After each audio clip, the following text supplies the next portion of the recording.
So,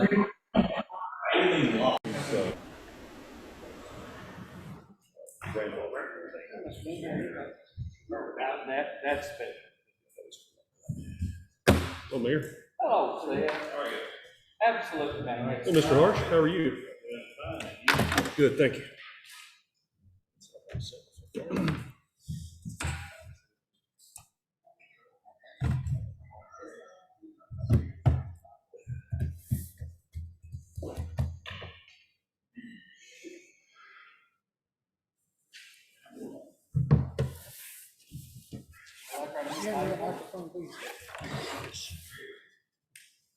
We get the sound system and everything, it's gonna be.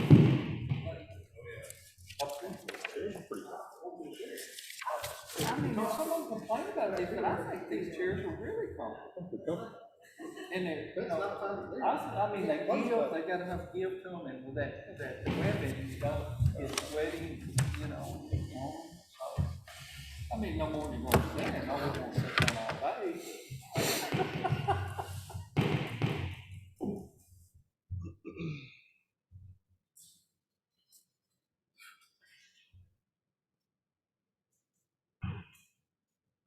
Well, y'all ready for hot weather?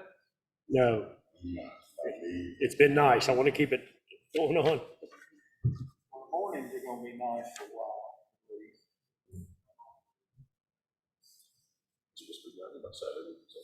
Yeah. High 80s and 90 all week. That's why I was on the mowing machines all day long. Mowing it.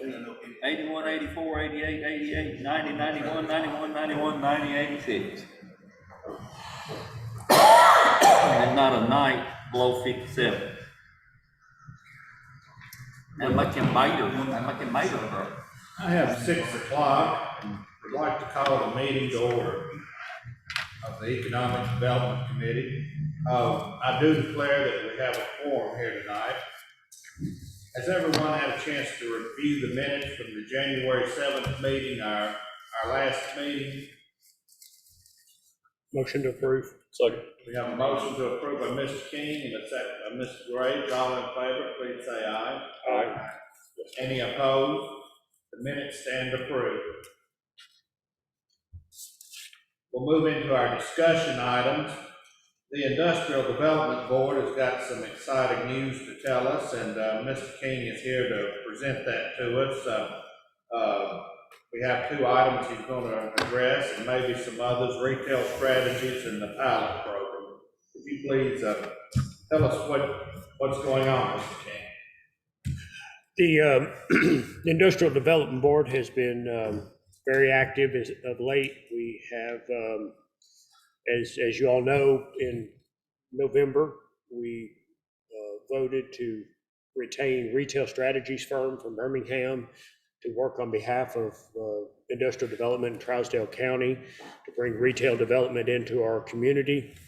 We're in the early stages where they're doing a lot of the data compilation and basically their sales packet that they're going to distribute and use as their sales tool for these franchises that they're hoping to lure into our community.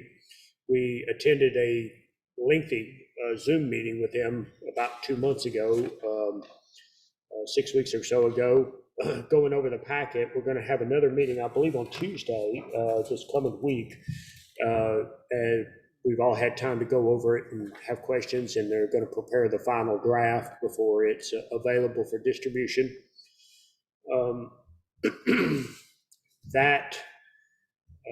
That particular program is a little slow going right now because they're still getting all their data together. But I think once we approve this action plan this next week, and they put the final print together for the packet, then they're gonna start calling on businesses on our behalf. They came to town.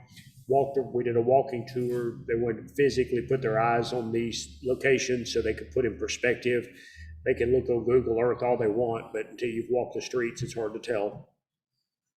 So I think that was beneficial for them to have a physical meeting. Beyond that, on the retail strategies front, I think that's about all that I can remember that's developed up to this point. On other business for industrial development, we are actively pursuing the policies and procedures to put together a pilot program, a payment in lieu of taxes. This program will be used as an incentive to lure manufacturing or industrial businesses into our community, hopefully providing a broader economic tax base as well as job creation.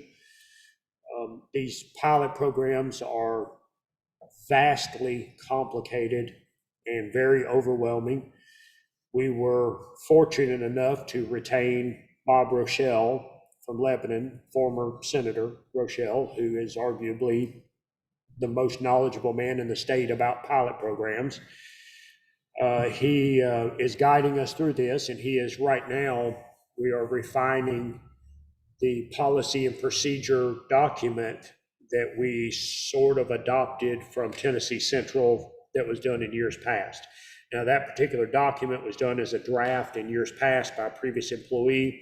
Things change, laws change, methods of doing business change. And this document was somewhat out of date. So Mr. Rochelle and his point man, who is our main attorney, Elliot Benson, they're going through this with a fine-tooth comb, making suggestions, and we're putting together a small subcommittee to go through that and make those changes. Now, it's our hope that this will make us more eligible for manufacturing businesses to consider us, because in today's time, if you've looked for real estate online, as everybody does now, it's not like it was 10 years ago. You got out and rode around on a Sunday with your family and you found a house you liked. They don't do that anymore. Nobody gets out of their bedroom. So if they don't see in about the first 5 seconds the particular things that they're looking for on their checklist, they swipe to the next county. Well, Trousdale County does not offer a pilot incentive program for incoming businesses, so they swipe to the next community. So we think that this is equally as important as our retail strategies endeavor. While retail strategies is more towards retail economic diversity, pilot programs hopefully make us more appealing. Now, those pilot programs are only designed to offer an incentive for a manufacturing business to offset some of their relocation and building expenses to come to Trousdale County for a short period of time before they have to launch into paying full property taxes on these developed properties. So in a nutshell, if you've got a piece of property and you are getting $50,000 a year in property taxes now, but a company's going to come in and spend $20 million on it, it's going to draw a lot more property taxes. Well, we have the ability in these programs to negotiate these taxes at a lower rate, giving them a few years to get their operations settled, up and running, and planed out where they're profitable before they're required to pay that full tax. So it helps the community by luring in businesses, giving them incentives. We've also retained a firm out of Jackson called Younger and Associates, and they are experts in evaluating the application matrix, and it's their job to take all this vast data that this incoming company would have to provide, such as how much money they're going to spend, how much property they're going to be on, what is their capital investment for machinery, real property, and personal property, as well as job creation over a period of years. So they will take all this data, they will evaluate that data to its benefit to our community, how that's going to impact our community to the positive, and then they're going to give us guidelines on what we should negotiate an incentive program that is appealing to them, but we don't give away the farm. So we've got to kind of straddle the fence where we lure them in, but we don't give it all away at the same time, because ultimately it has to benefit the citizens of Trousdale County, or it doesn't benefit us to have them here. So in that, we have also potentially, very, very potentially, about 3 manufacturing businesses coming to the community, 3 small manufacturing businesses. They're American-based manufacturing businesses, and we're really, really excited about that because they will be providing high-skilled blue-collar jobs that can start upwards of $30 an hour. So the thing that excites me personally about that is we might be able to retain some of our students out of Trousdale County High School. They might be able to take their Tennessee Promise or some of their scholarship availabilities and go maybe to TCAT, become a machinist or a welder, walk right out of there into a very well-paying, high-skilled blue-collar job here in the community. And they might stay in this community, where if they leave that school and they go to Gallatin or Lebanon or Nashville, and they may not ever come back. And we start losing the resources that we're farming out of our great school system. So I guess my ultimate grand plan in my mind is I would like to keep our citizens and our young people that we're doing so well with in our very fine full school system here in the community, making them well-paid, productive citizens, which benefits everybody around us in every possible way. So a lot of good things happening, even getting whiffs and rumors of other companies potentially interested in landing here. So I think we're a bit of an inflection point where Trousdale County is beginning to go in the right direction. And the Industrial Development Board has been very proactive and engaged in these processes. And,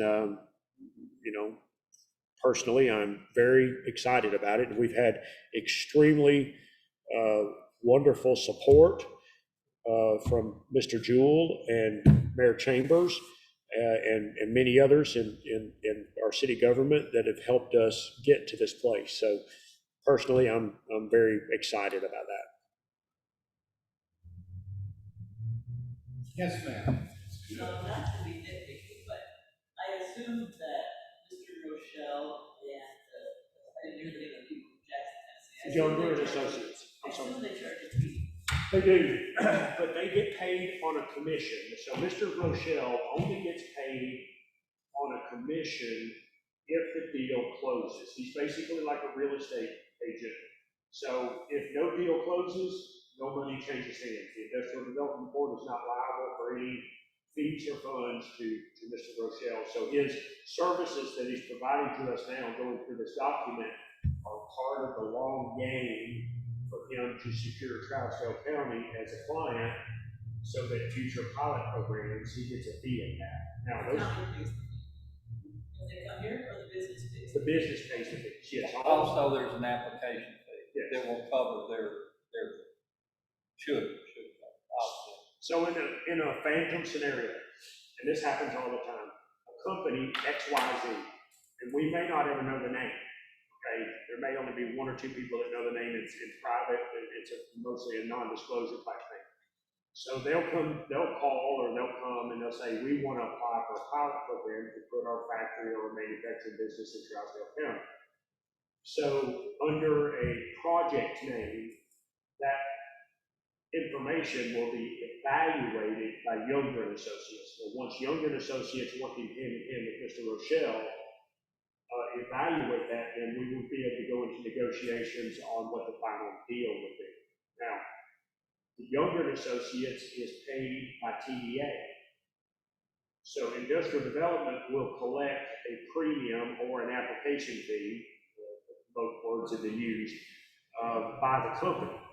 Now, ultimately, what that happens in a pilot program, and this is a very simplified version, is that if a pilot program is granted and approved and accepted, the property that is purchased by the manufacturing XYZ company will then transfer the ownership of that company to the Industrial Development Board. The Industrial Development Board will then, for intents and purposes, own that property during the term of the pilot program.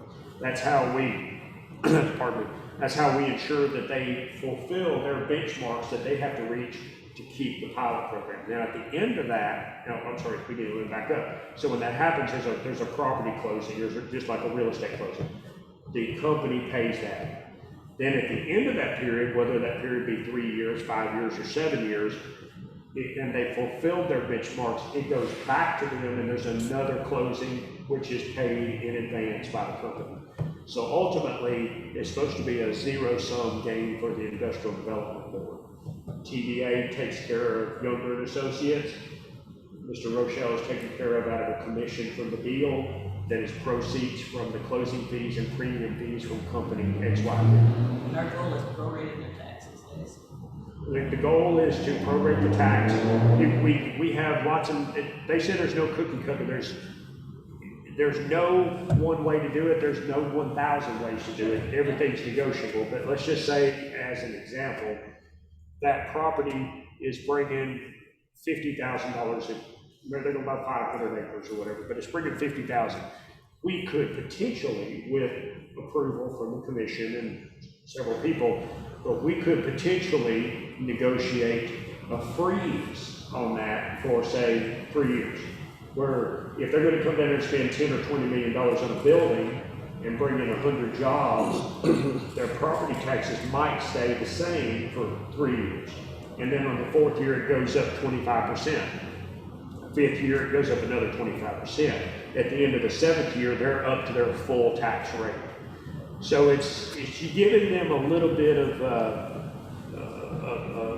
buffer before they have to walk in the door and start We should have paying. done this a long time ago. So Right. I'm fine, I just wanted to. Yeah, understand well, how it works. and trust me, it's complex, and I'm explaining it because I'm just learning it myself. I've been reading and reading and reading, and still, when I sit with Mr. Rochelle, half of what comes out of his mouth is Latin to me. It's difficult to follow. But Mr. Chambers, he understands it all. I don't understand. He's a lawyer. He understands the lingo, Thank you. That was nice. but in a very simplified form, that's what's happening. And I had those same questions because the Industrial Development Board has very finite funds, so we can't afford to fund all that stuff for very long. The reason Younger is in play is they have the expertise in doing the evaluation of the different industries and the different size industries. So they'll be able to say they're making this investment in this type of industry. You're supposed to have this many jobs at this pay scale. That would classify them as you might want to, do a 3-year, 5-year, 7-year, or what percentage you're going to do. So that's the beauty of having Younger involved in it, is they have the data that specific data for the industry. It's a little bit like an appraisal. Yeah. You're relying on an expert to tell you what it's worth to your community to bring this company in. Now, Charlie Lyons and Daniel Titcomb from Tennessee Central made it very clear that we get passed over. Travis County gets passed over for a lot of these companies that are landing in Smith or Wilson or some of these other surrounding counties because we don't offer this program. And this will not ensure that we'll get them, but it'll at least make us eligible for a conversation. Hopefully that'll do. Now, Mr. Rochelle did mention that as a rough rule of thumb, if the project size is not about $5 million or more, it's not worth the company's, it does not benefit them to take the pilot program because they don't really get a return. But that's really up to them to make that decision in their attorneys. That's not for us to say, well, you're only doing $3 million, we're not giving you a pilot. That's only if it's a free market. But it's up to them to make the determination of what's the best. It's kind of like refinancing your house. If you don't drop your interest rate enough to cover your closing costs, are you really saving money over the long haul? So that's kind of the balance. And it is complex, but we're all studying aggressively and learning how to adapt. I assume at some point that this would be approved by the county commission for the county, or would that be correct? Yeah, the way it was explained to me by Mr. Rochelle is these parameters and the policies and procedures that we're putting together in application will eventually have to go before budget and finance and then through the county commission for a general approval. And they will be basically giving oversight to a subcommittee, I think that is tentatively being talked about, maybe out of budget finance, a small 3 or 4 people, something like that, that are educated in this and can get their teeth into it and understand, so that they can approve. Once the county commission approves the general parameters, like we're not going to give a 40-year pilot. We'll be limited to whatever, like maybe 9 or 10 years. They're going to approve that general parameter. And then each deal will have to go fairly quickly. These will be on a very compressed timeline. So we may not have the benefit of waiting an entire month before the next commission meeting. So Mr. Rochelle said it's common practice in these communities to have a smaller subcommittee to then oversight and approve each specific deal. And then it has to pass industrial development's approval as well. So it has to go through about 3 different steps of approval and oversight before that deal can be presented. That's on each and every deal. Each and every deal. There will be no cookie cutters. There will be no cookie cutter saying, if you come in here and spend $5 million, we're going to give you free taxes for 5 years. It won't be anything like that. Every deal, depending, because if a company comes in and they're going to create 5 jobs, they're going to get a different potential pilot program than a guy's going to come in and create 50 jobs. Because the economic impact for our citizens will be much, much greater on the 50 job. So, how long are you projecting that it'll take to get the pilot program off and going? I think realistically, and that question came up before, I think if we can get it done in 3 or 4 months, we're doing pretty good. We actually have a couple of companies that are hovering, watching to see if we're going to get this in place. So I think we're going after it pretty quickly. But I think the reality is it'll probably take at least 90 to 120 days at best. That's great. I'm glad that that's in the works, something that we've needed for a while. Once we get this first part done, then we've hung our shingle out, and we're just waiting on somebody to come call it. So we'll just be waiting. We may not get a deal, an application for 2 years, or we may get 2 in the first month. We just don't know. But Younger and Associates, and let me elaborate on them, Younger and Associates use these government modifiers and business models, and they're going to be doing a basic economic model on Hartsville now, and that gives them all the base data that they need to understand how to evaluate our community and the ability for the new company to benefit the community and what we could offer them as an incentive. But if we don't get an application this year, then some of that will change. And if we get 4 in August, so it's a very time-sensitive thing, because every so many months, I think it's 18 months is what I heard, the numbers, the economic numbers that they use from the government change. And then they have to repurchase this new data package.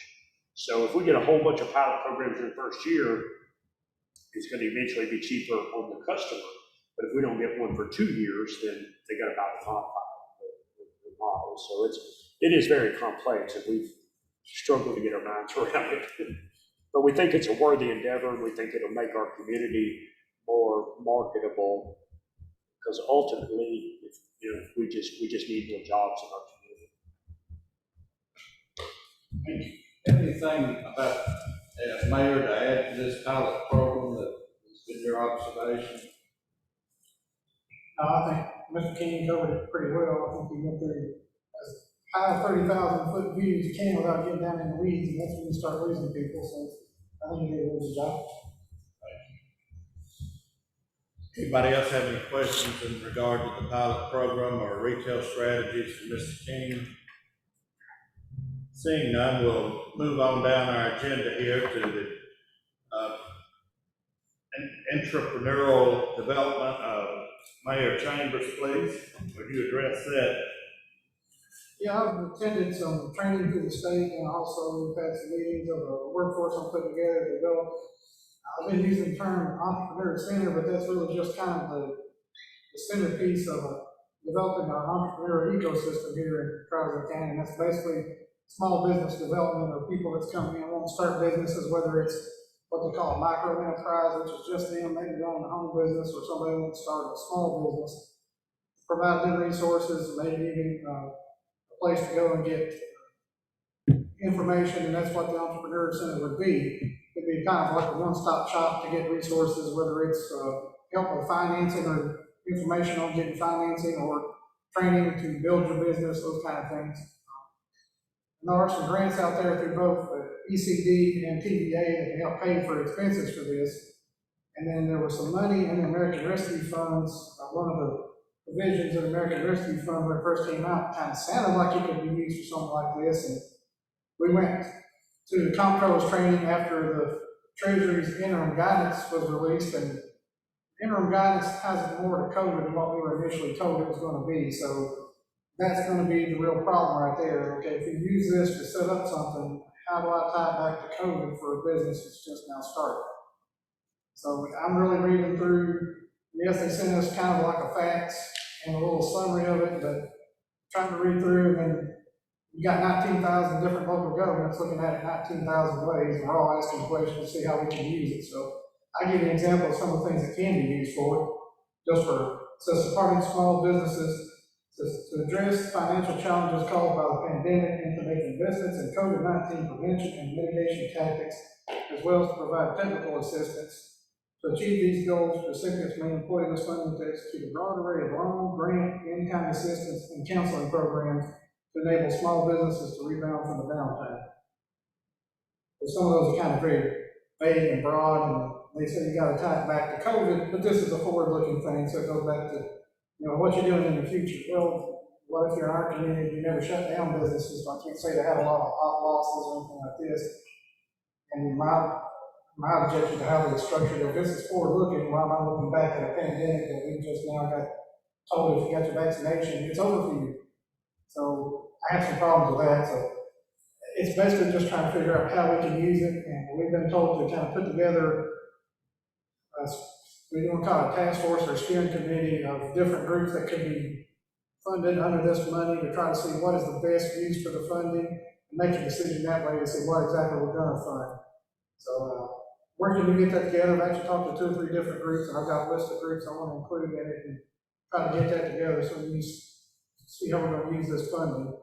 But I would like to do the entrepreneur funding. I think there is a way if we structure it right and write down in what we're doing and let the Treasury know here's how we're going to do it. And we have to be very, I guess, alliterative for our language and try to structure it a certain way.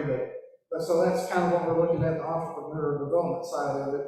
Again, that's kind of a 30,000-foot view because we really got to put together the pieces of it as we go forward, and that's going to be kind of a group effort. It's not something I can come in and just tell everybody that's going to be done. It really has to be pieced together and structured for Hartsville, Travis County. Just because some other community did it doesn't mean we have to do it the exact same way here, or that it would work the exact same way here. So we really got to customize it for ourselves. We've been cautioned that if we do something that they later determine didn't qualify, we have to pay the money back. And so we have to be very careful on what we approve. And we got to file quarterly reports, and we got to find a way to keep track of data and show us what the change is based on what we spend. And it's very, very in depth. Bunch of red tape. Thank you, Mayor. Anybody got any questions for the mayor? If not, I'll move on. In other business, I got an email a while back about the governor's economic development conference. I believe it's going to be August the 5th. Should we see if there are members of this committee or that might be interested in going, or maybe a couple of members, and seeing if the committee has willingness to fund that, Mayor? Yes, sir, we can if you want, although I would say at this year's conference, they're doing it much differently than they did the past conferences still due to COVID. So they're not having really the breakout sessions like you saw before. It's really just kind of streamlined down and everybody's in the same place. So I've already registered through my office for in-service funds to go to the conference. And if you wanted to pick, or somebody from this committee wanted to go, I would kind of caution about going more than 2 because they're limited to 500 attendees this year. Plus, they really set the fee a little high, $275 for a one-day event. I thought it was a bit steep, just here in government, and, And if you don't have those breakout sessions, I don't know how much you're gonna really bring back. there was one, you know, I think we need somebody there. I think if the mayor's going, he can, you know, come back and tell us, but certainly I'm sure we can find the money if somebody has a burning desire to go. But I've got this actual schedule of what the topics are gonna be if somebody wants to look at it and, you know, see what they are, but,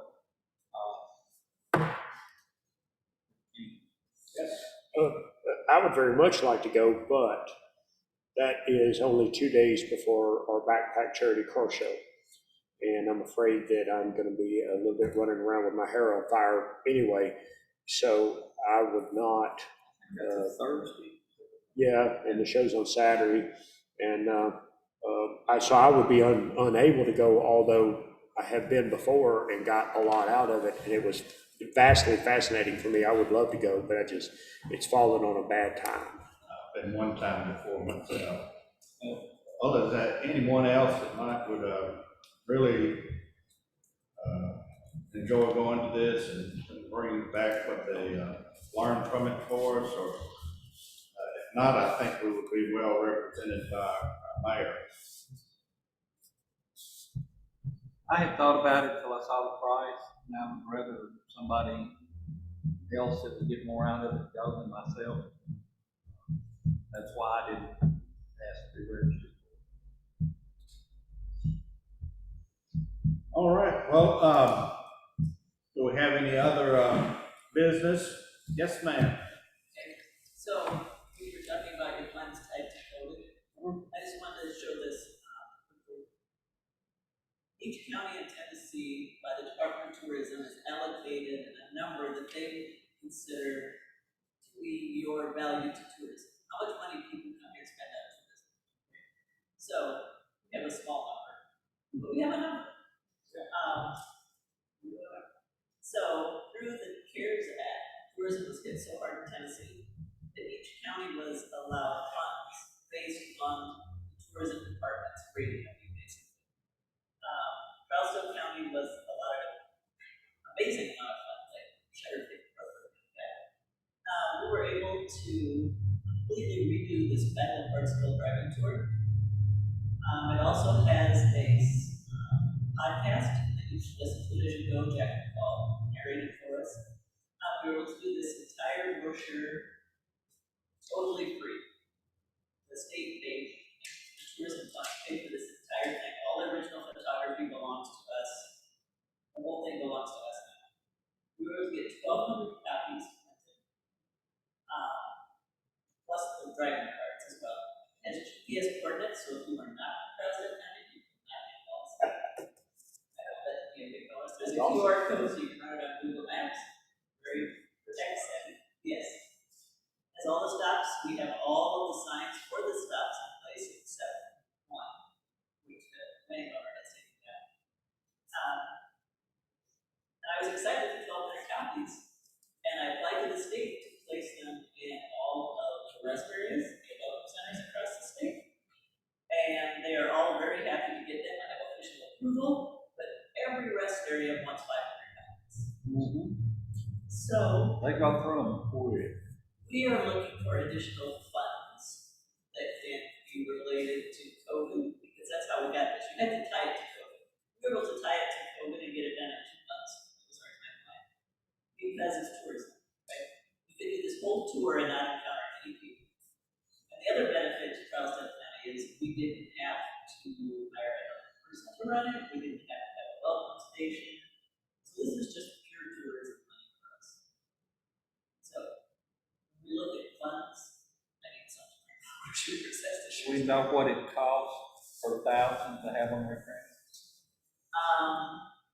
Yeah, 3,000 copies is about $1,500. About 10,000. Well, the Like price is that. down per person. I haven't priced it out that far. Okay. But Well, I mean, it's usually the small amount, you can get yeah, if you twice get as a lot much more, for yeah, half as price much per more money. piece goes down, it should go up, yeah. I was just shocked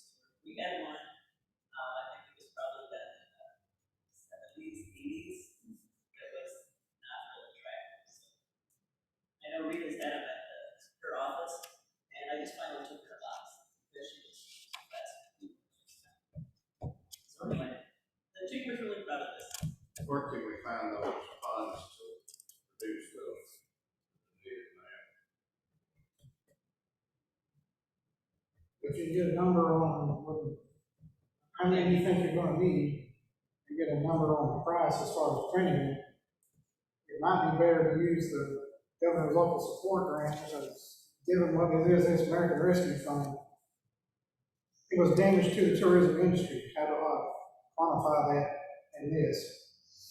And there might be a way to do it, but there's gonna be a lot of paperwork and this kind of stuff involved. It might be easier because the governor's local program doesn't have any reporting requirements or strings or anything like that, whereas this stuff does. So it might be easier to just get a number on that and then allocate it out of that local support grant. I'll get a number.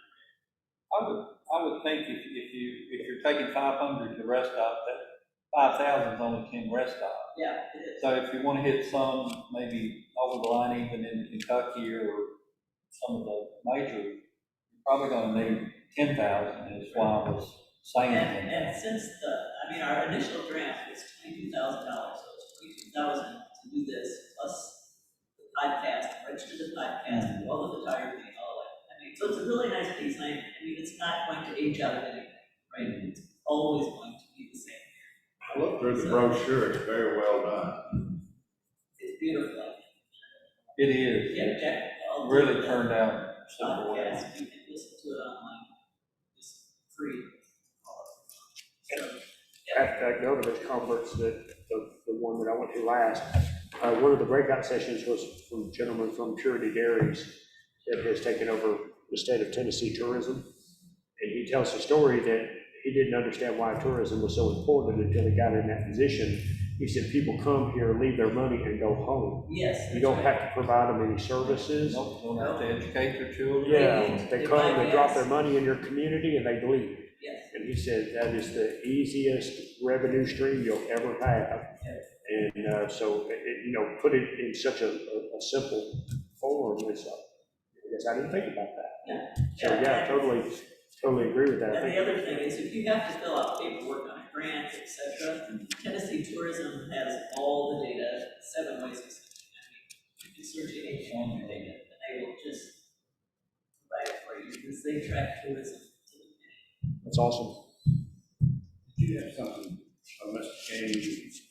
Yeah, I just wanted to mention also, and this is kind of a sideline, our car show, the Backpack Charity Car Show is scheduled for the same day as the Trousdale County Fair, which is Saturday, August the 7th.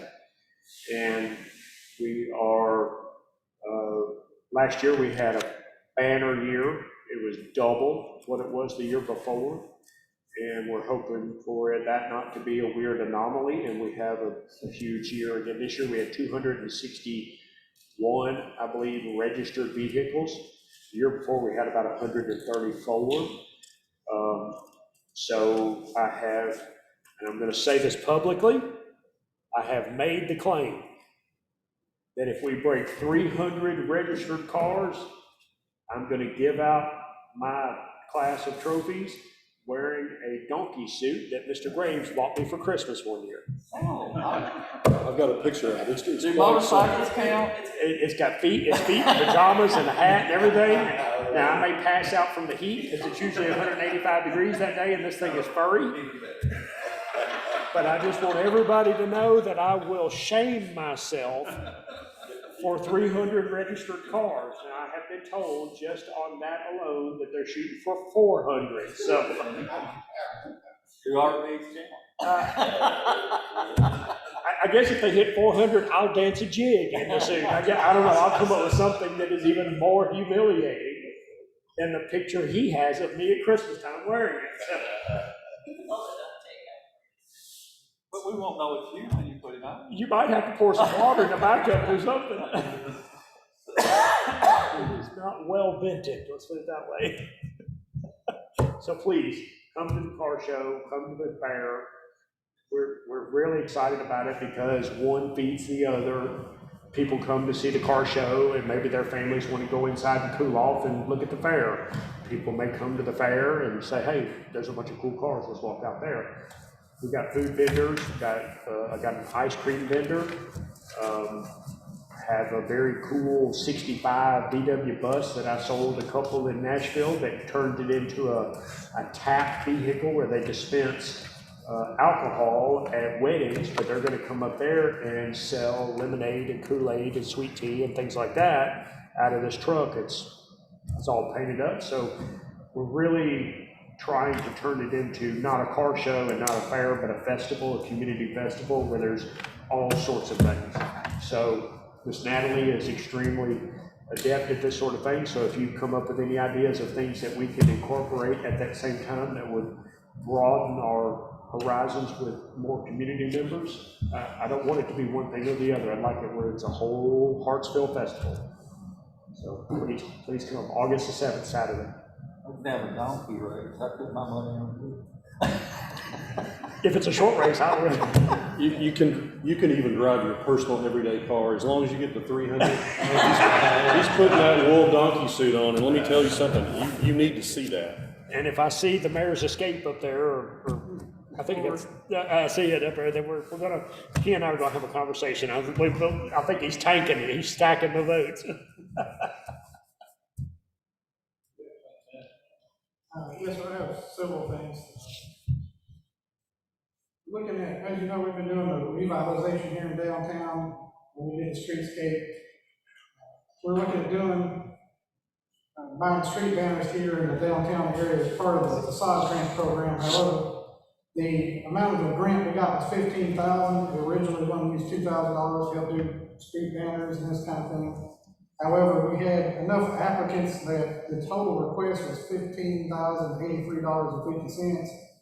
So the scoring committee looked at it and suggested to the Tennessee Downtown Steering Committee that the entire $15,000 go towards the facade grant, which the steering committee did approve. So now that entire $15,000 is going towards the facade grant, which means everybody who applied will get the facade grant. Before there was going to be one applicant that was not going to receive it, but now all of them are going to receive it. So that's going to be to improve approximately 8 buildings. So that'll be good.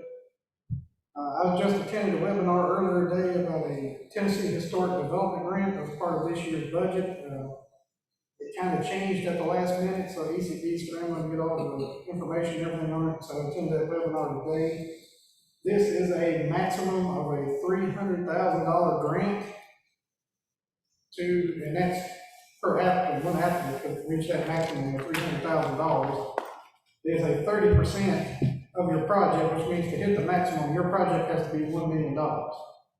But they will go down as low as, we're using 30% of a project that's $15,000 total. They do have some eligibility requirements, have them kind of broken up into 2 different groupings.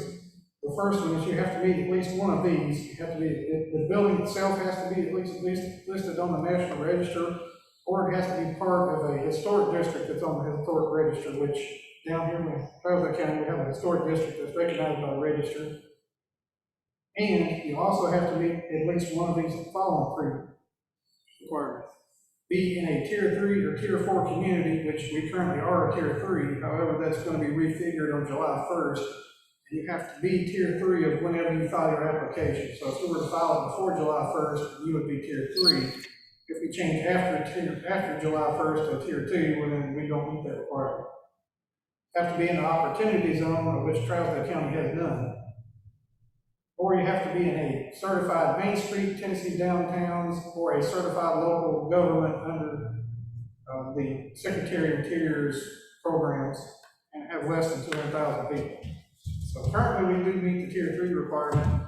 We are in the Tennessee Downtowns program, but I don't think we're a certified Tennessee Downtown until we complete the program. So right now, we have to rely on the tier 3 for anybody to apply. Like I said, I just attended that webinar today. This is the first time we really went through this. And there was a lot of good information and still a lot of questions to be resolved because they're still really putting this program together. So I'm going to try to reach out to property owners and some other organizations and the group that 2 of the people from ECD that's helping us on our Tennessee Downtowns program, specifically Nancy Williams, was one of the presenters today. So I'm gonna follow up on her and ask her some questions about some of the ideas I've got based on what I found and try to move forward after that.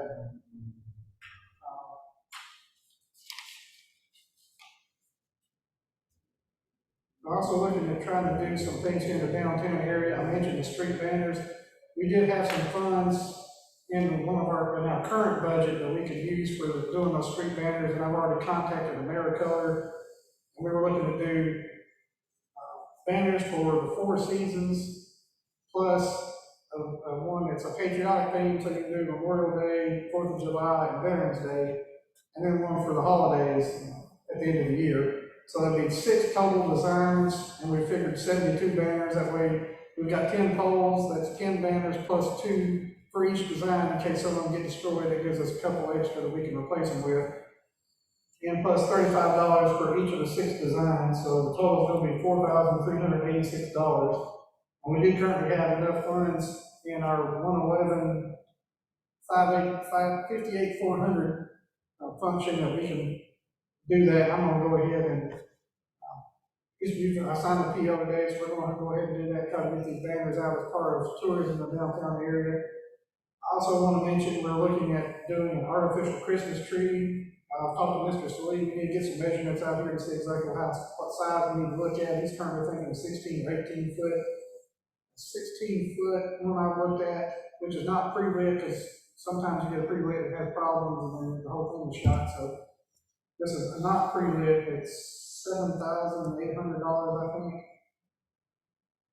So that's something we're looking at, and also doing what I'll call a selfie spot out here in front of the courthouse, which is those areas that are not part of the streetscape, which right now have dirt and weeds growing up in it.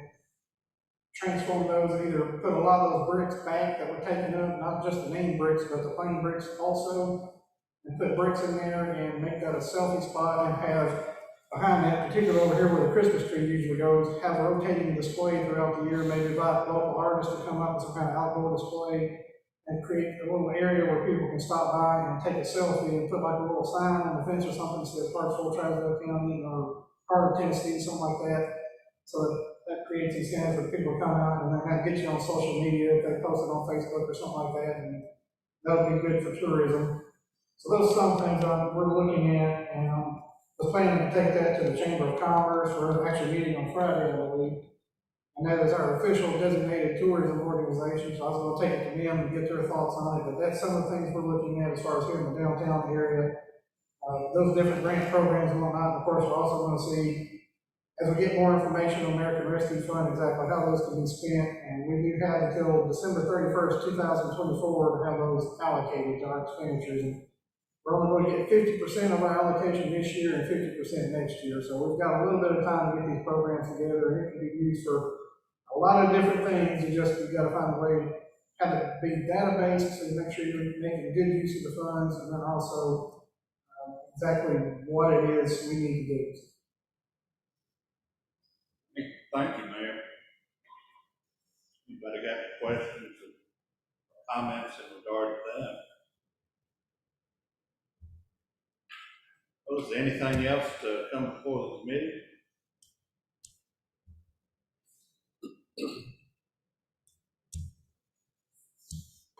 Mr. Chairman, Yes, sir. I got to say, I really appreciate the report that Mr. King gave, and I really feel optimistic about the future of Carter County. As a matter of fact, this afternoon I think it was on Channel 2. So we were talking about how people are flocking to the northeastern part of Tennessee, Tennessee, and talking about people from California just think this is just a mega somewhere to come. And I think that the timing is right. And I'm kind of glad that people have complained over the years that Charles County haven't brought anything in here. But I'm glad, I think the time is so good that we haven't saturated ourselves with a bunch of junk in case the good stuff do need to come in. Yes. I really feel that way. I feel good about the I'd like to answer that. Mr. Whitaker, I completely agree with you, sir, and I want you to understand, Scott and I are not from here, we're outsiders, I understand. And we've been questioned about what our motives are, what we would like while we're interacting with our community and want to help. But I want to make sure that everybody's clear, because he and I both are on exactly the same page about this. First of all, neither one of us have any business interests here, so we're not furthering our own personal gains for this. This is because we love the people in this community, such as yourself, people that have treated us so well that we've fallen in love with this community. And we want to help if we can. We both have a large business background, and we think we have at least something that we could say once in a while that's relevant that might help. So while we want to see Trousdale County kind of rebound to the glory of its past, but we don't want to turn it into what we left. We don't want to see this become a Mount Juliet or a Franklin or something like that, because then it loses its charm and it loses its history. So I think we are trying really hard to spawn and foster growth in this community, but not unbridled growth. You know, we want things to come in that are going to benefit the community and the citizens and the greater good of this community while keeping the identity of our downtown area. We don't want to see a big brand new Wendy's parked right here in this modern black building. That's not going to look right. We would like to see a very historic based type of thing where we can bring some jobs and some prosperity back to this community. And I yak about blue collar jobs because this community was built on the back of blue collar, hard working people. It was not built necessarily against guys with PhDs that worked at Google or Facebook. And I don't have anything against those folks, but I'm just saying, I'm a blue collar guy, so I'd like to see those types of things come in. So that's our goal. That's what we would like to see. Now, to answer what you're saying, in 2015, there was 3,300 homes in this county. And historically, this county has hovered around 7,000 people. I think when the census comes out, you're going to see it, even, not even counting the prisoners, we're going to be over 10,000, around 10,000. That's a 30% increase. But from 2015 to current, there are over 7,700 homes now. So we have double the amount of homes. Mr. Jewell can tell you from experience that we probably have more active building permits now than maybe ever in the history of this community. They're probably doing more in a year than they did in any 5 or 10 year period before that. So the growth is here. It's here.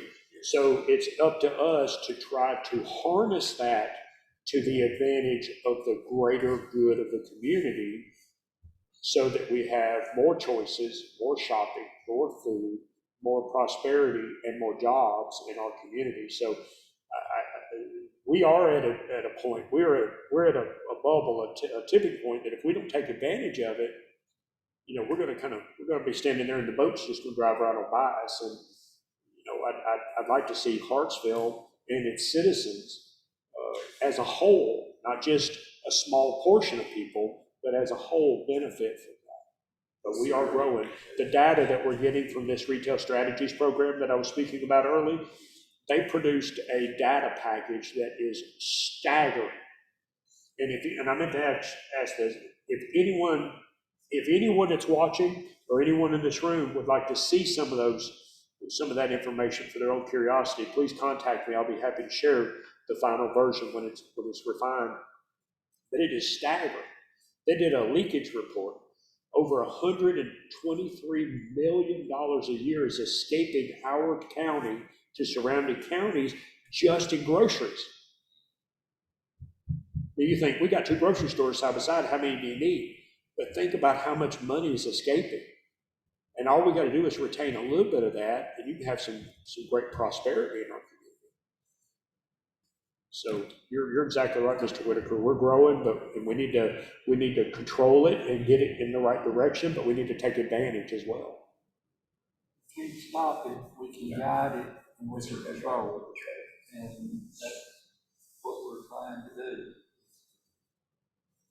And we're really fortunate that we have a chairman and a mayor that are so supportive and so pro-business and proactive about helping us work together. You know, Miss Natalie, she's doing a fabulous job. Everybody, we have a great community. We're all going in the right direction. Oh, I can see it like that. And it's exciting. Anyone else have anything? Motion to adjourn. Second. Adjourned, and second. We'll stand adjourned, and I appreciate everybody coming out. And I think it was an excellent discussion, a lot of good information. Everybody get signed in? Sorry, sir. Snag one of those brochures. Yes. Good job, good job. Thank you for Good job. bringing this up to. Y'all make me prouder of you every time. I just get more prouder and more prouder every time. But I started so low, I got nowhere to go but up, huh?